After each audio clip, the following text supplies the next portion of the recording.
Generation 1 has always been the pride and joy of the Pokemon company, a source of nostalgia for many long-term Pokemon fans, reminding them of a much simpler time, and to some Pokemon fans, the greatest Pokemon generation to ever exist. This notion holds true when you look at the countless amounts of favoritism Game Freak shows for Generation 1. For example, the Kanto region has appeared in 14 games so far and has been playable on almost every Nintendo handheld in some way, whether it's been a remake or a re-release of the originals. But not every release of Generation 1 has been that great. Hello everyone, my name is King Zorik the Illusionist, and today we're going to be looking at why Pokemon Let's Go Pikachu and Eevee failed as a remake. Before I get into why Let's Go failed, I want to address a comment I received a lot in my last video talking about a Pokemon remake and why it failed. And this comment is what makes a game a remake versus what makes a game a remaster. By definition, a remaster is an improvement in the visuals of a game without interfering with its other aspects. While a remake is a redesign of a video game while retaining its key characteristics and story elements, but adding in new or original content that wasn't present in the original version of the game. Now that I got that cleared up, let me address a second issue, which is categorizing the difference between a good Pokemon game from a bad Pokemon game. This is hard since the definition of good is subjective, and its definition can vary from person to person. So I decided to judge these games around 3 measurable categories. These categories are new content and features introduced in both games, performance, and story and improvements over the original games. I also decided to include some ways that Game Freak can improve since I want the best for the Pokemon franchise going forward. So now that we have a clear picture of what separates a good Pokemon remake from a bad one, it's time we travel back to the year 2004. Dialgo, would you like to do the honors?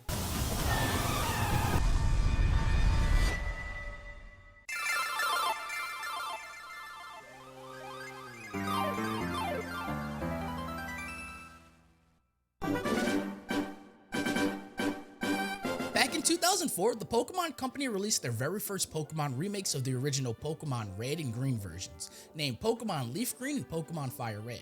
Taking a look into the brand new content released in Pokemon FireRed and LeafGreen, it introduced a brand new set of islands south of Kanto known as the Sevi Islands, the ability to breed Pokemon, an expanded storyline for Team Rocket in the Postgame, the addition of natures and abilities, the joyful game corner, the ability to connect with other third generation Pokemon games, legendary Pokemon events, the National Pokedex, and my personal favorite, the Trainer Tower.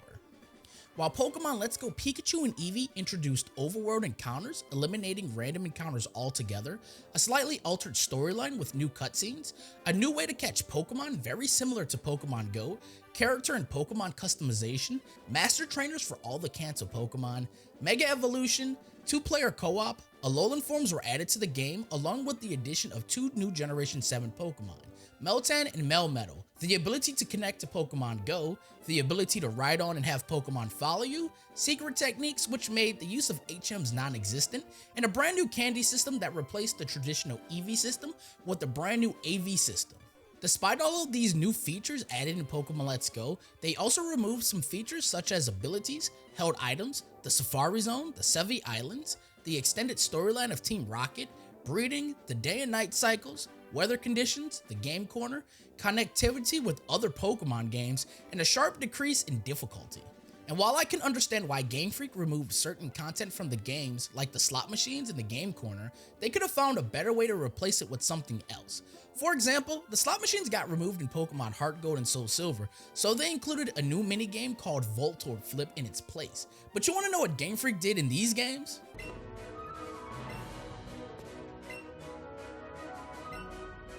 It's like they didn't even try to replace the slots and decided some simple text was enough. The sheer amount of content and features in the original 2004 remakes make Pokemon Let's Go Pikachu and Eevee look like an expensive cash grab aimed at young, inexperienced Pokemon players and old Pokemon fans looking to revisit and reminisce in their feelings of nostalgia for Generation 1.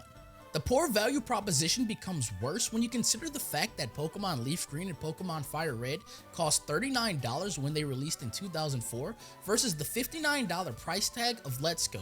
And of course, I can't forget to mention that FireRed and LeafGreen released on the Game Boy Advance, which is significantly underpowered when compared to the Nintendo Switch.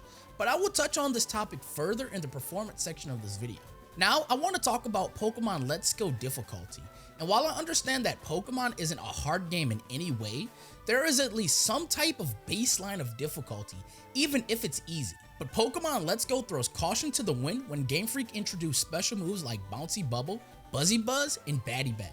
These moves pretty much removes the non-existent difficulty from the game, since you always have attacks that give you the type advantage along with secondary effects like burning or paralyzing your opponent. And balance is a thing of the past since Game Freak removed abilities defeating the purpose of certain Mega Evolutions, a Generation 7 mechanic that is poorly implemented. For example, certain Pokemon like Mega Charizard Y is pretty much useless since it doesn't have its ability Drought, and any redeeming quality from a held item is gone since they don't exist. The lack of weather conditions makes certain moves lose their unique quirks, like Solar Beam, since weather doesn't exist, while other moves like Melmetal's signature Double Iron Bash runs rampant and pretty much breaks the game. The new co-op multiplayer, if you can even call it that, seems like it was an afterthought and implemented late into the game, but also makes trainer battles a joke since battles become a 2v1. The decision to move away from the traditional EV system to the AV system makes the Candy AV trained Pokemon broken compared to their non-AV trained counterparts. And speaking of candies, let's talk about how you obtain them. In Pokemon Let's Go, they force you to catch the same Pokemon over and over just to obtain them. And this problem only gets worse since they force you to catch certain Pokemon to advance the story. For example, you need to have a grass or water type Pokemon in order to battle Brock, or better yet, you need to have a cute Pokemon in order to battle Erica. This not only breaks the flow of the gameplay, but it also forces you to play the game a certain way in order to progress the story. But let's all just pretend for a second that we didn't care about these forced requirements and talk about the janky catching mechanic. In Pokemon Go, it makes sense to flick the Pokeball to simulate throwing one, since a mobile phone doesn't have a controller.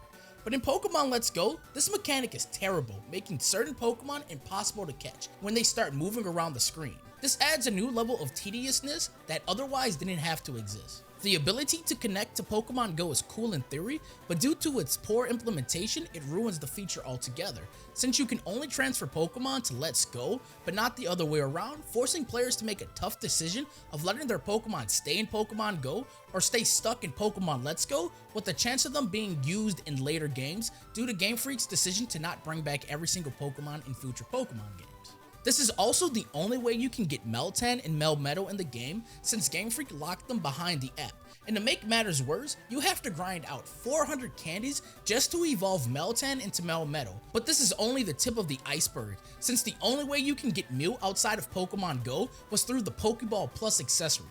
That's right, you had to pay $50 in order to get a Mew, which is a one-time use item. This means you're left over with a terrible Pokeball-sized controller that works as a Pokeball Go Plus that is practically useless outside of Pokemon Go and Pokemon Let's Go.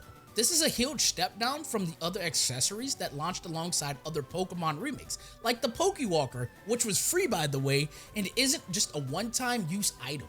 Finally, I want to talk about the friendly rival, which now that I say it out loud, doesn't even make sense. How is it possible that you can have a rival that is friendly? A big part of what made Generation 1 so memorable is how much of a jerk our rival was. I'm still stuck scratching my head wondering how the hell Trace beat the champion before us in the story. Did he give the champion a friendship bracelet or something? To put it bluntly, these games feel like they are so easy and oversimplistic. The friendly rival defeats the purpose of even having a rival in the first place. The catching mechanic is very inconsistent, the story is pretty solid with some new cutscenes featuring Team Rocket, but it is short-lived once you defeat them in Saffron City.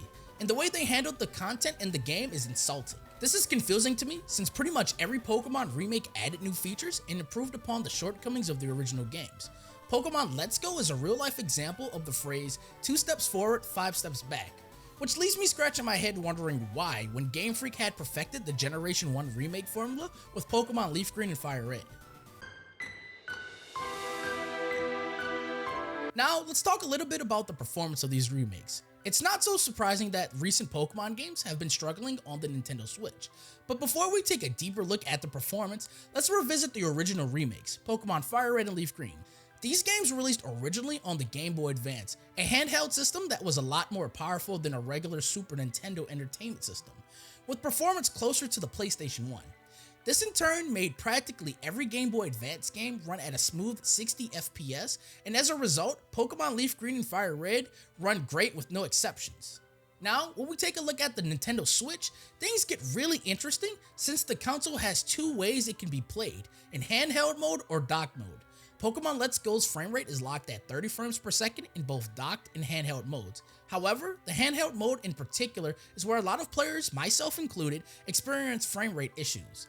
This is an unexpected change when you consider how much more powerful the Nintendo Switch is compared to the original Game Boy Advance, but I'm not surprised since Game Freak doesn't seem to care about performance anymore, which is sad. But I would be wrong to just put the full blame on Game Freak since Nintendo is known for developing hardware that is underpowered. And while this is partially Nintendo's fault, Game Freak should start delaying games until they're ready or get away from yearly releases. This would not only ensure a better product, but also restore faith into those who stopped playing Pokemon due to its poor quality.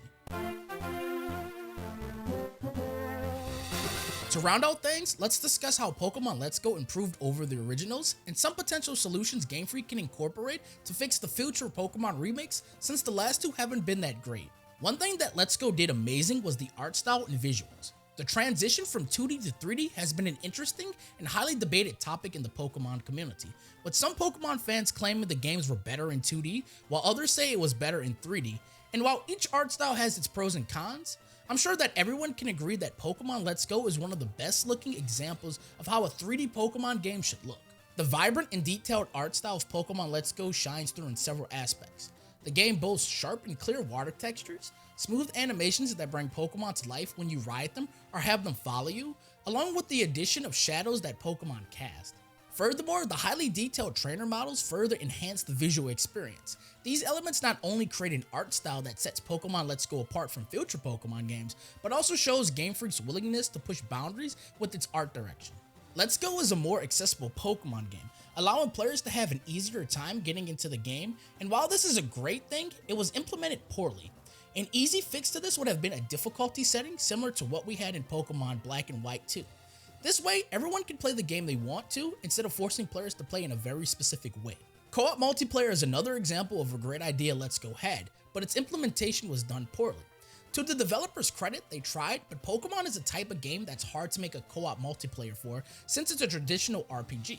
So, a potential fix to this would be to copy the formula Temtem followed. For example, trainers should form a party with their friends or other players to adventure together, and together they can explore the game's regions, engage in battle, and complete story quests together. This would allow trainers to share the same story progression, trade in battle on the fly, and strategize together to overcome challenges to defeat opponents and capture Pokemon. The game would also scale to the difficulty, allowing seamless multiplayer if someone joined the game or left. Character customization is something that Let's Go did good but not great. Let me explain. In Pokemon Let's Go, players could not just dress up themselves, but also their Pokemon. This was pretty cool, and Game Freak should have played around with this idea more. Recently, I've been playing a ton of Diablo 4, and the way they do character customization is pretty in-depth, which creates a deeper bond between me and my character. So Game Freak should add a deeper level of character customization instead of different shades of skin tone. And of course, they can't forget about adding more clothing options. Finally, we have post-game content, which Pokemon Let's Go hardly has outside of Master Trainers, which sucked, Elite Four rematches, catching Mewtwo, and the ability to battle Red and Green. This is very underwhelming to say the least, and is the biggest area Let's Go and recent Pokemon games need to improve in. For starters, a form of a Battle Tower, Battle Frontier, or Battle Mason, or even Trainer Tower needs to be present in some way, shape, or form, because Master Trainers definitely ain't it. Elite Four rematches need to scale to level 100 after a couple of times of clearing it, along with some form of a reward to incentivize trainers like another starter or a rare Pokemon, similar to how Pokemon Omega Ruby and Alpha Sapphire did it. Lastly, legendary Pokemon need to exist in the postgame, whether it be a hidden Pokemon we have never seen before, or a certain amount of them scattered throughout the region, so we can explore every nook and cranny of it. Regardless of how you feel about the current state of Pokemon, I believe we can all agree that Pokemon Let's Go is a remake that didn't resonate within the Pokemon community and fell in comparison to the other cancer remakes. I believe my ideas of how to fix these games in future remakes are good, but I want to know your ideas, so leave them in the comment section below. Do you agree with me, or do you think that Pokemon Let's Go are the greatest remakes of all time?